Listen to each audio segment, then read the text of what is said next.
Hello friends, very good morning. बहुत सारे viewers का एक क्वेश्चन आया था कि सर हम म्यूचुअल फ़ंड और स्टॉक से क्या समझें। म्यूचुअल फ़ंड किसे कहते हैं और स्टॉक किसे कहते हैं। म्यूचुअल फ़ंड में इन्वेस्टमेंट और स्टॉक में इन्वेस्टमेंट में क्या फ़र्क होता है। तो चलिए आज हम डिस्कस करते हैं म्यूचुअल फ़ंड एंड स्टॉक में। बात करते हैं हम शेयर की। स्टॉक में क्या आता है, शेयर्स आता है। शेयर एक कंपनी का स्वामित्व होता है, एक अधिकार होता है, एक मालिकाना हक होता है जो वो कई सारे परसेंटेजों में, रेशियो में अपना शेयर मार्केट में देता है। मतलब कि वो अपना मालिकाना हक से कुछ हक आपको बेचता है, जिसके खरीदने के बाद, जिसमें इन्वेस्ट करने के बाद आप उतने ही परसेंट के उस कंपनी के मालिक हो जाते हैं। मालिक होने पे आपको क्या फ़ायदा मिलता है, क्या नुकसान हो सकता है, उसकी बात करते हैं। जब कंपनी को फ़ायदा होता है तो कंपनी अपने फ़ायदे से आपको कुछ, जितना रेशियो का शेयर आपके पास होता है उतने रेशियो में आपको प्रॉफ़िट देता है। साथ ही अगर कंपनी को अच्छा प्रॉफ़िट होता है तो कंपनी आपको एक्स्ट्रा बोनस के तौर पे देता है। प्लस कभी-कभी अगर कंपनी को और फंड चाहिए होता है इन्वेस्टमेंट करने के लिए तो वो आपको राइट इशू करता है। यानी कि जो भी शेयर मार्केट में चल रहा है उससे कम रेट पे, चूँकि आप उसके ऑलरेडी इन्वेस्टर हैं, पार्टनर हैं, तो आपको उस प्राइस से, सपोज़ कि किसी कंपनी का शेयर अगर ₹10 चल रहा है तो राइट इशू में वो आपको ₹6, ₹7 या ₹8 पे मिल सकता है। जबकि जो नया इन्वेस्टर जाएगा उस शेयर को ख़रीदने तो वो उसको शेयर ₹10 में मिलेगा। तो एक तो पहला फ़ायदा हो जाता है राइट इशू का, दूसरा हो जाता है बोनस का, तीसरा हो जाता है शेयर अगर स्प्लिट होता है, एक शेयर अगर 2 या 3 भागों में, टुकड़ों में बढ़ता है तो उसका फ़ायदा भी आपको मिलता है। एक कंपनी निम्नलिखित में से किसी भी कारण से बेचने के लिए शेयर पेश कर सकती है। कर्ज चुकाने के लिए, जैसे मैंने आपको बताया है, नया इन्वेस्टमेंट करने के लिए, कंपनी के विस्तार के लिए, कुछ खर्चा पूरा करने के लिए, रिसर्च पे।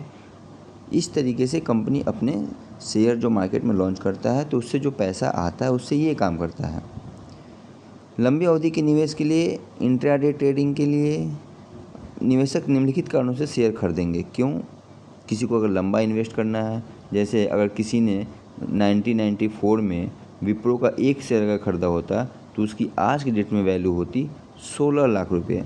उसी तरीके से आप अगर लॉन्ग टर्म में इन्वेस्ट करना चाहते हैं, किसी की तरफ देखना नहीं चाहते हैं, आपको खुद का मार्केट का एक्सपीरियंस है या कुछ शेयर पे आपकी नज़र है या कुछ शेयर को आप काफ़ी टाइम से ट्रैक कर रहे हैं, उसका टोटल प्रॉफिट लॉस, उसका पोर्टफोलियो, उसमें शेयर होल्डर जो कंपनी का ओनर है उनका क्या परसेंटेज ऑफ होल्डिंग है, प्लस उसमें एफआईआई का इन्वेस्टमेंट क्या है, कंपनी का फ्यूचर का बिजनेस क्या है, उसको देखते हुए अगर आप उस शेयर में शेयर बाई करते हैं तो आपको लॉन्ग टर्म में जैसे जैसे शेयर का प्राइस बढ़ेगा, कंपनी की वैल्यू बढ़ेगी, आपकी शेयर की भी वैल्यू बढ़ती रहेगी।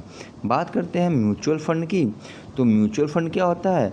म्यूचुअल फ़ंड स्टॉक, बॉन्ड और शॉर्ट टर्म में जैसी सिक्योरिटीज़ का एक पूल है। एसेट मैनेजमेंट कंपनियां म्यूचुअल फ़ंड बेचती हैं। प्रत्येक म्यूचुअल फ़ंड में एक फ़ंड मैनेजर होता है।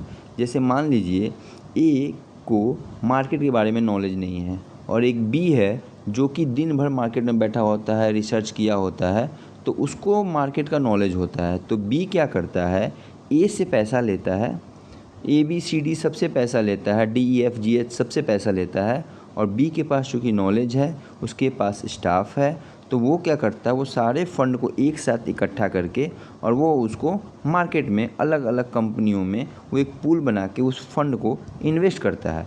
उससे जो प्रॉफिट आता है वो अपने म्यूचुअल फंड के जो इन्वेस्टर्स होते हैं उनको वो बांट देता है। लेकिन इसमें आपको शेयर डिविडेंड के फ़ायदा नहीं मिलेंगे, राइट इशू के नहीं मिलेंगे, बोनस के फ़ायदे नहीं मिलेंगे। सिर्फ आपको जो प्रॉफिट होगा उसका ही परसेंटेज, या जो भी प्रॉफिट का उसका अपना पोर्टफोलियो का जो मैनेजर होगा या जो मैनेजमेंट होगा वो आपको उस रेशियो में आपको उस प्रॉफिट का हिस्सा आपको दे देगा।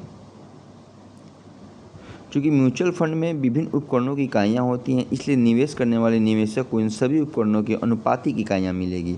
उदाहरण, एक म्यूचुअल फंड में स्टॉक, बॉन्ड, डेट इंस्ट्रूमेंट आदि शामिल हो सकते हैं और इसमें कुछ पैसा लगाने वाले निवेशकों को उनमें से प्रत्येक की कुछ इकाइयाँ मिलेगी।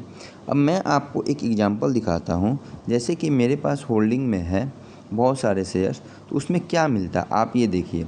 ये 17 जुलाई का, ये देखिए 17 जुलाई का आपको मेल मेरे पास आया हुआ है। मेल किस कंपनी का आया हुआ है, तो आप यहाँ पे देखिए, Lisa industry limited rights entitlement for equity share. कितने शेयर मेरे को मिल रहा है, 800 शेयर्स। अभी ये 800 शेयर्स जो मार्केट में आज के डेट में अगर 6 रुपये पे चल रहा है और मुझे अगर वो शेयर 4 रुपये मिल रहा है, तो मुझे सीधा सीधी 2 रुपये का फ़ायदा हो रहा है। 800 शेयर इंटू 2 यानी कि 1600 रुपया मुझे राइट इशू के तहत मुझे फ़ायदा मिल गया। अब बात करते हैं, आपको मैं एग्जांपल के तौर पे दिखा रहा हूँ कि क्या क्या फ़ायदे होते हैं। अब बात करते हैं, ये देखिए कॉर्पोरेट एक्शन में आप देख सकते हैं, यहाँ मैं जूम कर रहा हूँ, ये देखिए डिविडेंड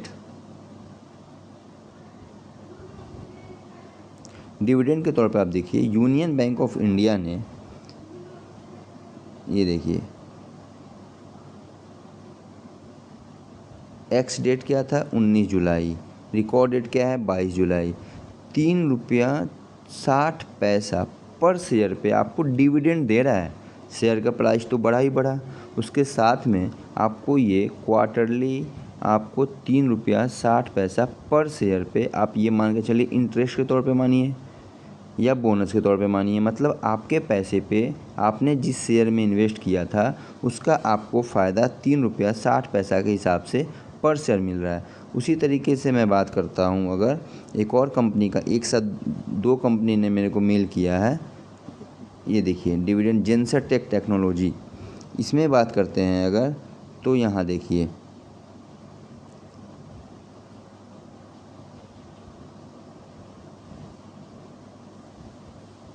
ये देखिए